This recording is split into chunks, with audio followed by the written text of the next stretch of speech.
Prologue. Far out in the uncharted backwaters of the unfashionable end of the western spiral arm of the galaxy lies a small, unregarded, yellow sun. Orbiting this at a distance of roughly 92 million miles is an utterly insignificant little blue-green planet whose ape-descendant lifeforms are so amazingly primitive that they still think digital watches are a pretty neat idea. This planet has, or rather had, a problem, which was this. Most of the people living on it were unhappy for pretty much of the time.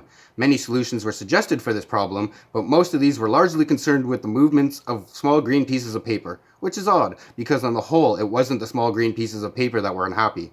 And so the problem remained. Lots of people were mean, and most of them were miserable, even the ones with digital watches. Many were increasingly of the opinion that they'd all made a big mistake in coming down from the trees in the first place, and some said that even the trees had been a bad move, and that no one should ever have left the oceans. And then, one Thursday, nearly 2,000 years after one man had been nailed to a tree for saying how great it would be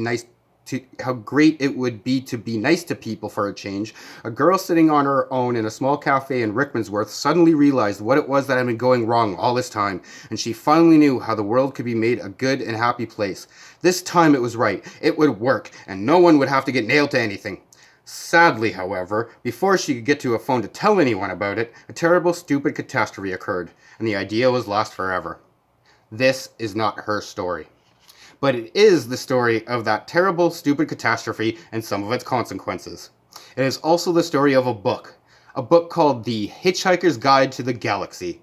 Not an Earth book, never published on Earth, and until a terrible catastrophe occurred, never seen or even heard of by any Earthman. Nevertheless, a wholly remarkable book.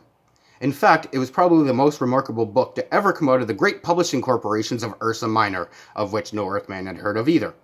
Not only is it a wholly remarkable book, it is also a highly successful one, more popular than the Celestial Home Care Omnibus, better selling than 53 More Things to Do in Zero Gravity, and more controversial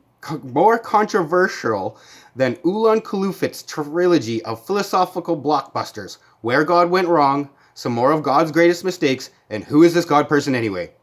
In many of the more relaxed civilizations on the outer eastern rim of the galaxy, The Hitchhiker's Guide to the Galaxy has already supplanted the great Encyclopedia Galactica as the standard repository of all knowledge and wisdom, for though it has many omissions and contains much that is apocryphal, or at least wildly inaccurate, it scores over the older, more pedestrian work in two important respects. First, it is slightly cheaper, and secondly, it has the words "Don't Panic" inscribed in large, friendly letters on its cover.